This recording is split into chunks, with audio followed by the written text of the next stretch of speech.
Hilirisasi yang dibangun oleh Joko Widodo adalah memindahkan Cina ke Indonesia. Oke. Memindahkan Cina ke Indonesia sehingga tidak perlu pakai kapal lagi ke Cina. Kita, tambang kita udah menjadi milik Cina. Nah, makar yang pertama itu adalah makar menjatuhkan kepala negara. Makar kedua adalah makar ketiga yang paling bahaya adalah menghilangkan sebagian wilayah Indonesia ke negara lain. Sebagian loh.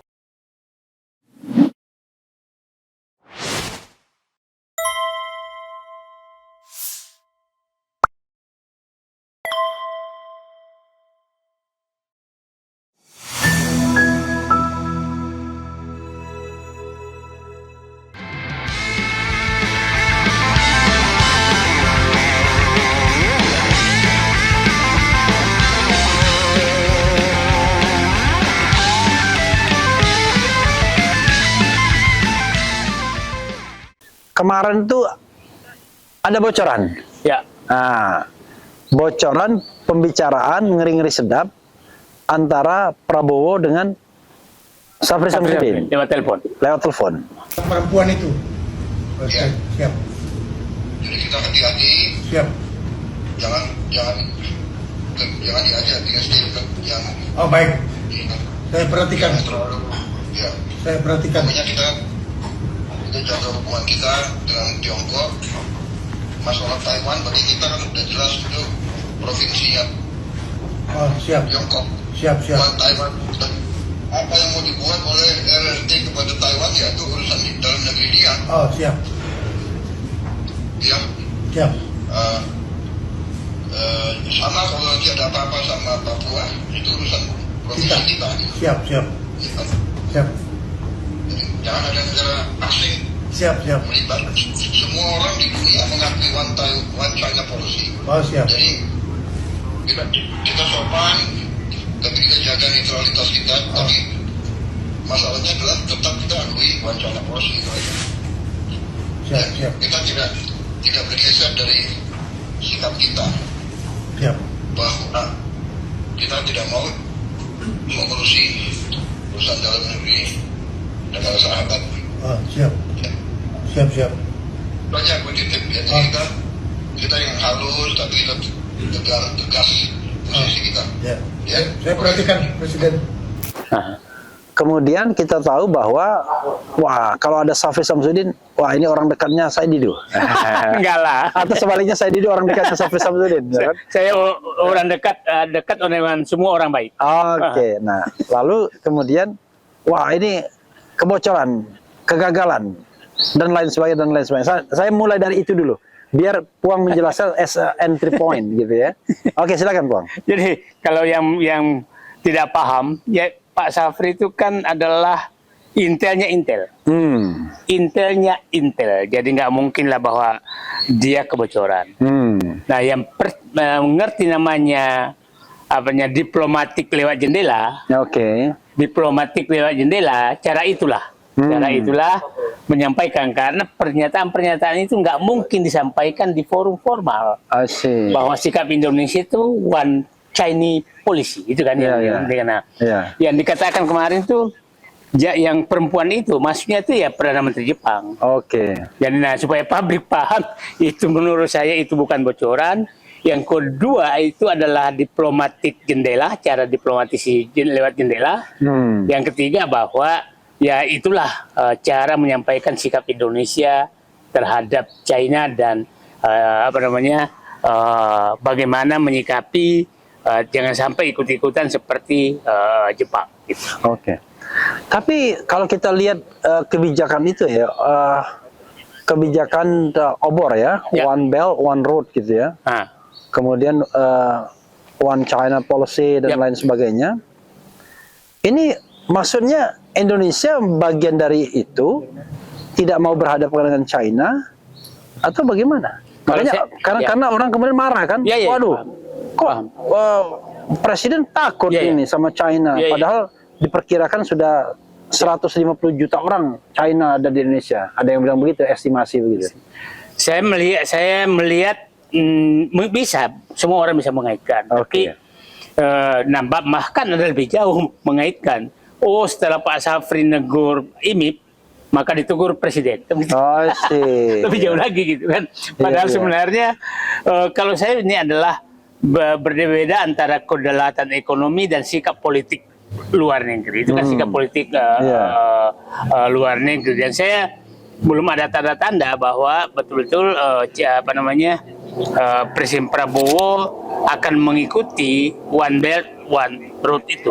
Karena kalau kita lihat bahwa yang mau ditertibkan tuh Morowali. Morowali itu menurut saya simbol tanda kutip rencana aneksasi Cina ke Indonesia. Itu boleh orang menyatakan itu karena kalau berhasil di Morowali, maka yang lain, yang paling ini tuh yang paling parah menurut saya, yang pidato Luhut Binsar Panjaitan pada saat peresmiannya adalah yang komplek energi di Kalimantan Utara. Itu namanya menyatakan bersih bahwa ini bagian One Belt One Road. Obor, bagian dari obor. Bagian dari obor itu dinyatakan secara nyata. Jadi apakah itu policy yang tidak ada pilihan, no choice for the policy, terpaksa harus ikut bagian dari obor begitu? Saya pikir itu harus dihentikan. Justru harus dihentikan. Dan saya suka istilah Bung Refli tadi, investasi Cina di Indonesia. Itu memang yang terjadi sekarang. Investasi Cina di Indonesia untuk dinikmati Cina, itu kan yang Jadi China for China through Indonesia. Ya, through Indonesia. Jadi Indonesia hanya dijadikan sebagai sumber lokasi industri mereka. Itu yang paling bahaya. Nah, itu menurut saya yang harus dihentikan supaya publik paham. Bayangkan IMIP, dan saya pikir kawasan lain akan terbuka juga, kawasan investasi Cina. IMIP itu sama sekali negara Indonesia tidak dapat apa-apa. Ibarat beginilah, kita punya pisang, mengundang penjual pisang goreng. Gara-gara pisang saya makan pisang. Menjual pisang goreng. Setelah pisang kita dijual, pisang goreng harga naik kan setelah dijual pisang goreng. Pisang goreng itu selisihnya hanya dinikmati Cina. Kita nggak punya, kita nggak boleh lagi, hanya dihargai pisangnya doang. Nah, jadi tidak ada bedanya sama sekali. Kalau Jokowi menyatakan kemarin bahwa melarang ekspor, itu kan melarang membawa keluar Indonesia. Tapi membawa itu masuk ke wilayah Cina, IMIP itu wilayah Cina. IMIP itu ya. Ya, jadi mendekat ya. Jadi hilirisasi yang dibangun oleh Joko Widodo adalah memindahkan Cina ke Indonesia. Memindahkan Cina ke Indonesia sehingga tidak perlu pakai kapal lagi ke Cina. Tambang kita udah menjadi milik Cina. Jadi hilirisasinya adalah hilirisasi oleh Cina untuk Cina. Untuk Cina. Nah, tapi dikerjakan di Indonesia. Dan di Indonesia tanpa pajak ekspor. Tanpa bea ekspor, tanpa pajak, tanpa apa-apapun. Yang kata Faisal Basri, katanya tidak ada negeri yang setolol Indonesia. Betul. Karena setelah dia hitung, awalnya dia bilang 90% buat China. Tapi setelah dia hitung lagi, kita minus. Jadi kita lihat, bandingkan dengan Freeport yang dimaki-maki puluhan tahun. Nggak separah itu. Freeport tuh masih bayar pajak, masih bayar bea, smelternya dibangun di luar lokasi, bandaranya di luar lokasi. Tidak mendatangkan tenaga kerja asing banyak. Kalau saya pernah ke Freeport, itu mungkin tidak sampai 20 orang dari ratusan ribu, puluhan ribu, ratusan ribu orang tenaga kerjanya. Cina berbeda sekali gitu. Kalau Cina tukang sapunya pun bila perlu made in China ya kan? Made in China. Dan dengan gaji 18 juta sebulan. Iya, yang terbaru ini ya. Yang terbaru.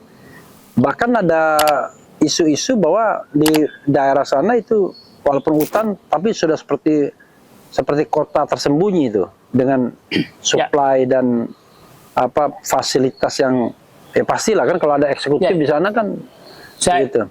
Saya 5 kali ke sana dan 2 kali masuk ke dalam. Itu kita betul-betul masuk di dalam lokasi, masuk di tempat makannya, itu tukang masaknya semua Cina semua, masakannya Cina semua, bahan-bahannya juga dari Cina semua. Nah itu benar-benar merasa Hong Kong, nggak merasa Cina, nggak ada Indonesia lagi. Nah bahkan menurut saya sih ada hotel di dalam bintang 3 gitu. Oke. Yang pekerja Cina itu tinggal kayak apartemen lah di dalam hutan. Oke. Tenaga kerja lokal harus nyewa di luar. Oke.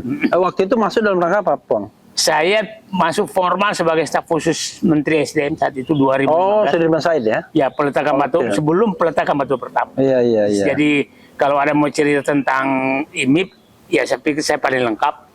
Dan bayangkan Bung Refli, itu ya memang ini lokasi yang kedalaman laut alamnya itu sekitar 20 meter. Kalau 20 meter itu sudah kapal induk pun bisa masuk. Oke. Dan dia pilih wilayah itu yang dekat sekali dengan Alki, yang laut internasional. Iya. Jadi dia keluar sedikit saja udah nggak bisa diapa-apain. Oke. Jadi memang menurut Jadi saya IMIP itu internasional apa ya? Indonesia. Mining Indonesia Morowali Industrial Park. Oke, Indonesia Morowali Industrial Park. Ya. Oke. Tapi masih lumayan lah daripada KCIC. Oh. Kereta api cepat Cina. Kereta cepat Indonesia Cina. Gitu.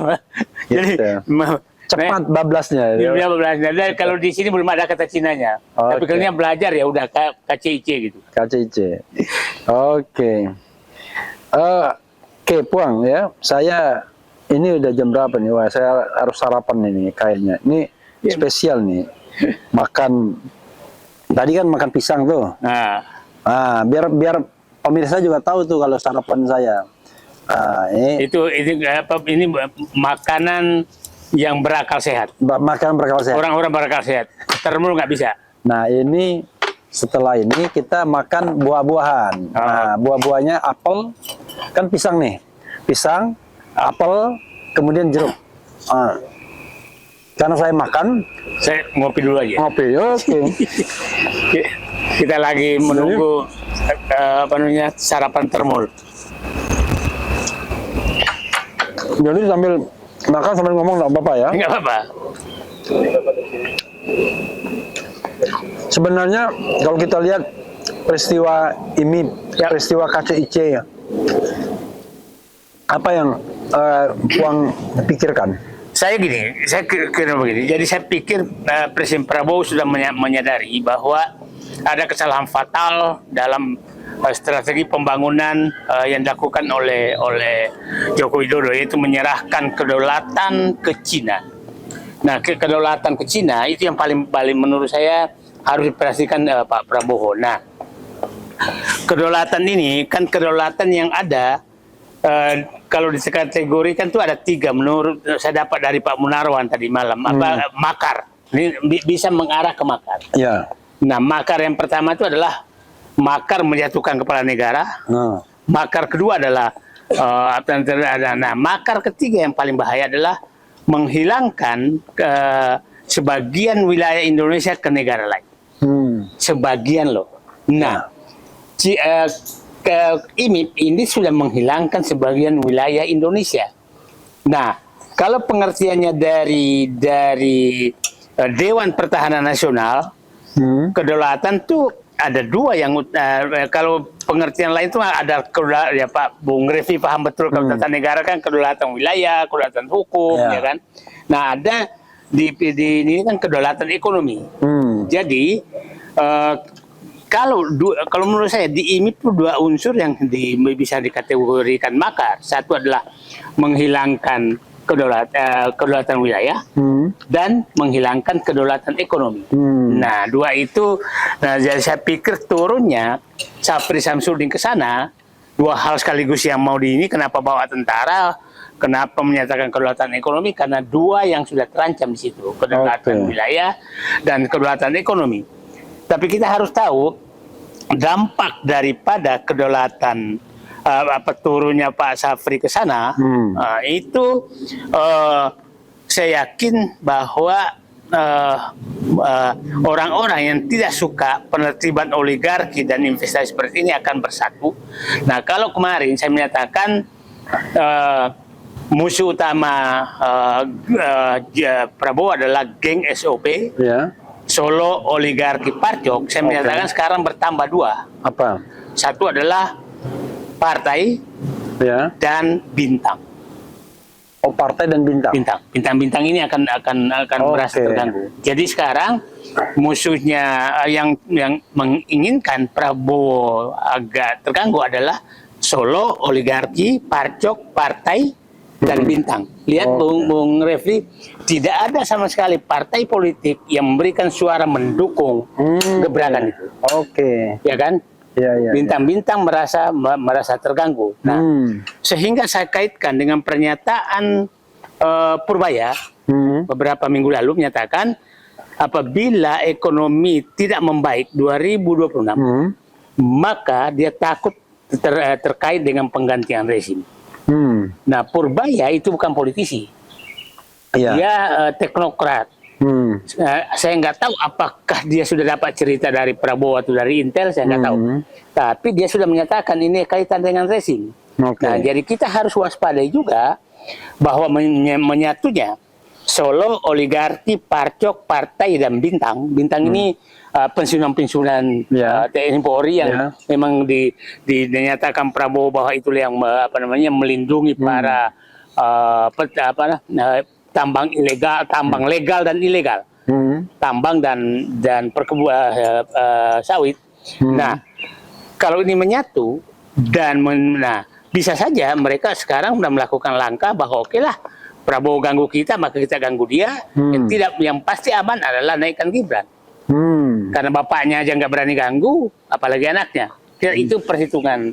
Tapi mereka tidak memikirkan terhadap keselamatan dan kedaulatan negara. Itu kira-kira gampang sekali dianalisis, Bung Refli. Dan saya pikir sebagai ahli tata negara pasti Pak Bung Refli paham bahwa itu yang terjadi. Kan saya tidak melihat sama sekali para bintang-bintang yang kita kenal dididik Sabta Marga, dididik Tribrata. Tapi nggak ada yang keluar pernyataan mendukung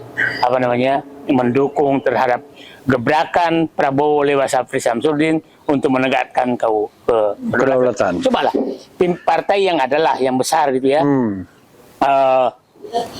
Demokrat nggak keluarin pernyataan tuh, PDIP nggak ngeluarin pernyataan tuh, Golkar nggak mungkin mengeluarkan itu, gitu kan? Jadi jangan lupa Puang bahwa kalau kita mengkritik partai institusi itu boleh. Jadi nggak boleh kita dituntut balik karena mengkritik partai. Karena partai itu ya institusi publik. Institusi beda dengan orang kan. Nah, saya sudah menyelesaikan makan buah tadi, pisang, apel, jeruk. Nah, makanan yang kedua Daeng. Waduh. By Dr. Tifa ini ya. Makanan kedua 5 butir telur. 5 butir telur, tetapi kuningnya dibuang. Kuningnya tidak disertakan untuk 3. Jadi 2 yang utuh, 3 yang ini. 3 yang 3 yang tidak utuh, 3 yang putihnya aja. Dimasak dengan olive oil. Biar sehat dia, nggak ada minyak biasanya. Ini kan biasanya Bung Refli kalau orang ini kan memulihkan kondisi Bung Refli yang dulu menyelesaikan masalah gejala gula, menahan kesakitan ini. Nah, tapi kalau orang kan biasanya orang gula itu cuma makan obat doang. Menurun gula itu aja. Ya, itu kan tidak, itu sama dengan gini. Kalau saya ya, prinsip penyakit itu, ini kita random ya. Prinsip penyakit itu adalah kalau misalnya Anda pusing, Anda cuma minum bodrat atau dikasih ini, hilang pusingnya. Tapi penyebabnya Anda tidak menyelesaikan masalah. Mungkin masalah Anda mungkin kurang gizi, ya kan? Sehingga struktur badan Anda mudah sakit dan lain sebagainya kan. Jadi nanti cepat sekali Anda mudah kena flu, mudah kena batuk, pilek dan lain sebagainya. Bukan flu, tapi flu. Nah, ini kayak teman saya di depan ini, kan udah diagnosa. Ini orang gampang sakit. Karena benar, kena angin sedikit sakit dia. Ya kan? Angin sedikit sakit, batuk gitu. Jadi kalau dia misalnya tidak menyelesaikan masalahnya, misalnya masalahnya ngerokok. Rokok kan? Wah, apa ngerokok, nanti pas batuk berhenti ngerokok sebentar, tapi ngerokoknya tetap. Ya terbukti akhirnya struktur badannya lemah kan. Sama dengan orang yang Jokowi mau mengambil kekuasaan gampang. tinggal ambil 3 orang, Ya. 3 komponen, 1 panggil oligarki untuk nyiapkan uang, Ya. 2 panggil KPU dan dan Parcok amankan suara, ya. Yang ketiga ya, pelihara relawan dan apapun namanya dan dibayar oleh mereka, dari dari Tambah stasiun-stasiun TV. ya, bayar semua tuh. Nah, itu dibayar oleh oligarki. Ya, itulah cara ringkas, tapi tidak menyelesaikan masalah bangsa. Itu hanya menyelesaikan bahwa dia menjadi presiden. Nah, Apalagi yang paling parah, anaknya mau jadi, ya ubah aja undang-undang. sementara kalau ketika kita mau mengkritik, kena kita. Ya. Nah, coba saya punya lagu tuh Puang.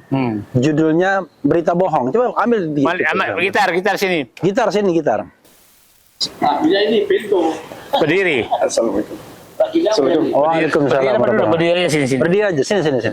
Berdiri sini. Ayo, Sini. Nah, Enggak, situ aja. Udah Pak, Ogi aja nyanyi. Ogi aja sini. Ya, sini Gi. Nah, jadi kita sambil persiapan, saya selesaikan makan. Jadi kalau kita bicara tentang radical break, shortcut itu mungkin nggak ya ada shortcut antara pemerintahan sekarang dan pemerintahan Pak Jokowi ini, Pak Prabowo ini? Saya pikir untuk menyelamatkan negeri nggak ada cara lain, karena Pak Prabowo nggak banyak pilihan. Radical break, dia pilihannya begini: radical break kekuasaan atau radical break kebijakan. Kalau dia tidak melakukan radical break kebijakan, maka dia bisa mengarah ke radical break kekuasaan. Dan saya pikir geng SOP sedang menyiapkan itu, radical break kekuasaan. Nah, Pak Prabowo harus milih nih. Kalau dia melakukan radical break terhadap kebijakan, maka rakyat bersama Prabowo. Tapi kalau tidak melakukan radical break terhadap kebijakan, maka rakyat diam. Rakyat diam ya terserah lah gitu kan. Nah, yang saya was-was ini mulai sekarang, mulai agak jenuh rakyat nih, karena udah terlalu lama menunggu gitu. Lihat Bung Refli sebelum 1 tahun itu semangat rakyat mendukung Prabowo tinggi banget. Tinggi banget kan. Nah, sekarang mulai memang nggak bisa lagi gitu. Udah mulai kata-kata itu keluar, memang nggak bisa lagi diharap. Nah, kemarin kita agak mendapat angin lagi setelah Syafri Samsudin ke Morowali, gitu kan? Syafri Samsudin ke Morowali itu kita masih mendapatkan ada lagi harapan-harapan seperti itu, gitu loh. Nah, tapi rakyat juga capek hanya begini-begini aja terus, gitu loh. Nggak ada. Kenapa sih orang-orang yang terlibat tuh diperiksa ini bahwa Anda melakukan kesalahan, gitu loh. Itu. Nah, karena ya Pak Prabowo ini kelihatannya ingin memperbaiki tapi tidak mau menyingkirkan perusak. Terlalu baik atau terlalu takut? Ya saya masih, kalau orang lain menyatakan terlalu takut, saya masih menyatakan bahwa ya itulah. Otak kerambo hati rinto. Oke. Itulah Prabowo gitu. Dan selalu ingin menyatakan persatuan, padahal nggak bisa. Kalau mau memperbaiki negeri ya yang setan harus keluar rumah dong. Masa setan dan malaikat digabungkan, nggak mungkin lah.